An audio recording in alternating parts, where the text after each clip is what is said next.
क्या 2027 का विधानसभा चुनाव रद्द होने वाला है? क्या भारत की चुनावी राजनीति अगले कुछ वर्षों में पूरी तरह बदलने वाली है? क्या हर कुछ महीनों में होने वाले चुनाव आचार संहिता, सरकारी कामकाज में रुकावट और हजारों करोड़ रुपए का खर्च अब इतिहास बन जाएगा? या फिर यह संविधान, संघीय ढांचे और लोकतांत्रिक संतुलन पर सबसे बड़ी बहस को जन्म देगा? इन सभी सवालों के बीच वन नेशन वन इलेक्शन पर गठित संयुक्त संसदीय समिति यानी जेपीसी के अध्यक्ष और भाजपा सांसद पीपी चौधरी ने ऐसा बड़ा दावा किया है जिसने देश की राजनीति में नई बहस छेड़ दी है। नमस्कार, मैं शिवांगी त्रिपाठी और आप देख रहे हैं जन एक्सप्रेस। आखिर 2029 तक क्या बदलने वाला है? क्या ये सिर्फ एक राजनीतिक घोषणा है या फिर इसके पीछे ठोस रणनीति और संवैधानिक तैयारी भी चल रही है? आइए विस्तार से समझते हैं।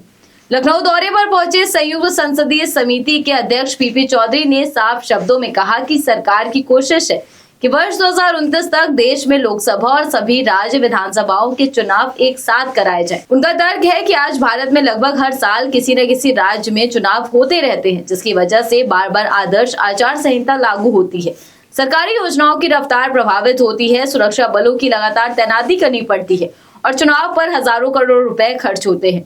उनका कहना है कि लोकतंत्र की असली ताकत जनता है और जेपीसी को देश भर में लोगों से जो सुझाव मिल रहे हैं उनमें बड़ी संख्या में एक साथ चुनाव कराने के पक्ष में दिखाई दे रही है। उन्होंने ये भी याद दिलाया कि आजादी के बाद 1992 से 1967 तक देश में 4 बार लोकसभा और विधानसभा चुनाव एक साथ हुए थे, यानी ये व्यवस्था भारत के लिए नई नहीं है। बाद में अलग अलग राज्यों की सरकारें समय से पहले गिरने और राजनीतिक अस्थिरता के कारण चुनावी कैलेंडर अलग होता चला गया। पीपी चौधरी का दावा है कि आज भारत के पास पर्याप्त ईवीएम, बेहतर तकनीक, मजबूत चुनावी ढांचा और संसाधन मौजूद है, इसीलिए अब एक साथ चुनाव कराना पहले की तुलना में कहीं ज्यादा आसान है। उन्होंने विपक्ष के उस तर्क को भी खारिज किया जिसमें कहा जाता है कि वन नेशन वन इलेक्शन संघीय ढांचे के खिलाफ है।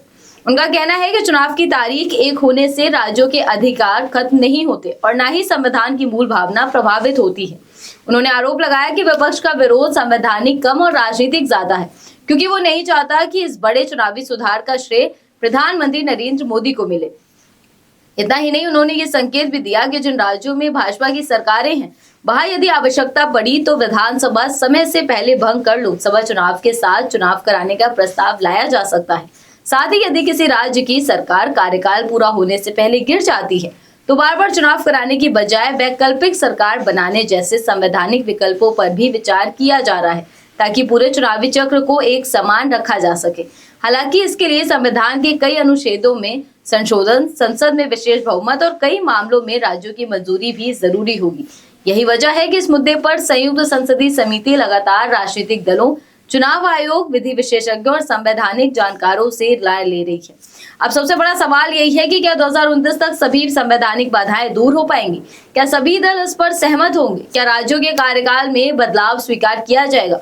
और क्या ये बदलाव वास्तव में लोकतंत्र को अधिक मजबूत बनाएगा या फिर नई राजनीतिक बहसों को जन्म देगा? और इन सब के बीच क्या इसका असर 2027 में होने वाले विधानसभा चुनावों पर भी पड़ेगा? इन सभी सवालों का जवाब आने वाले महीनों में जेपीसी की सिफारिशों और संसद में होने वाली चर्चा से तय होगा। लेकिन इतना जरूर तय है कि वन नेशन वन इलेक्शन अब केवल एक नारा नहीं बल्कि भारतीय राजनीति का सबसे बड़ा संवैधानिक और चुनावी एजेंडा बन चुका है। तो सवाल सिर्फ इतना नहीं है कि चुनाव एक साथ होंगे या नहीं, असली सवाल ये है कि क्या देश राजनीतिक सहमति, संवैधानिक संशोधन और संघीय संतुलन के साथ इस बड़े बदलाव के लिए तैयार है? क्या 2029 भारतीय चुनावी इतिहास का सबसे बड़ा टर्निंग पॉइंट बनेगा या फिर यह प्रस्ताव राजनीतिक मतभेदों की भेंट चढ़ जाएगा?